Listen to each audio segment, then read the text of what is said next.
What can a small dealer do to get share time of the sales rep that goes beyond maybe what the dollars that they're spending figure in?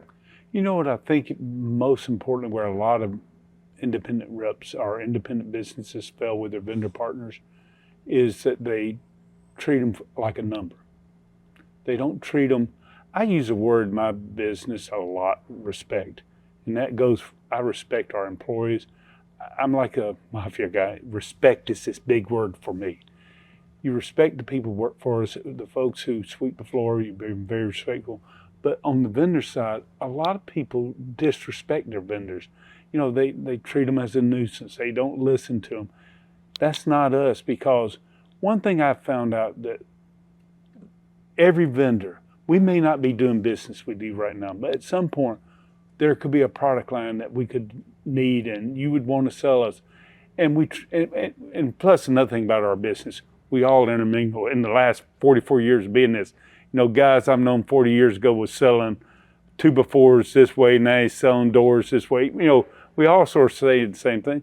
And I just found out if you're being very respectful and listen to people and being honest, you know, the other thing, I don't have to get mad with someone and say, hey, you know, look at, we went with a new program. And, you know, when we decide who we're going to do contracts with, I've been honest with people. Sometimes say, hey, you had actually a better price, but we've had this long-term relationship. The people feel more comfortable in doing this, but we're going to still buy secondary products from you. But, you know, just being honest and respectful, I find out is the most important thing with our vendors. And I think if more people did that, the vendors would appreciate it. You told me a story earlier about a vendor that came to visit you that you really liked because you thought they did a good job. Parliament Building Supply is an independent supplier here in the state of Florida. And they were a company and they sort of floundered.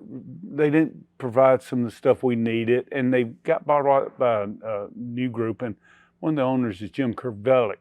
And Jim, and I probably butchered his name, Jim, I butchered it every time, but Jim is the owner, and he came by and see me, and we talked. At the time, we were doing virtually no business with Parliament.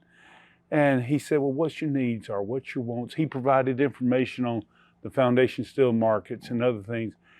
And every year he's come by, he asked us, how do we want to be sold? What's important to us as a vendor?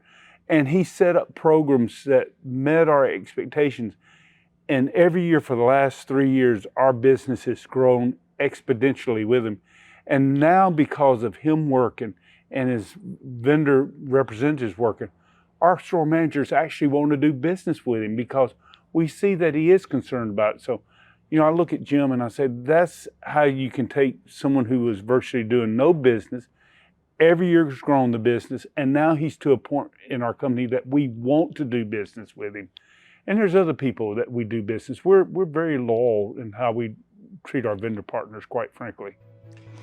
I'm Craig Webb of Webb Analytics, and I thank you for taking part and listening to this program. You can learn more about what I do and follow the news at www.web-analytics.com. Thanks a lot.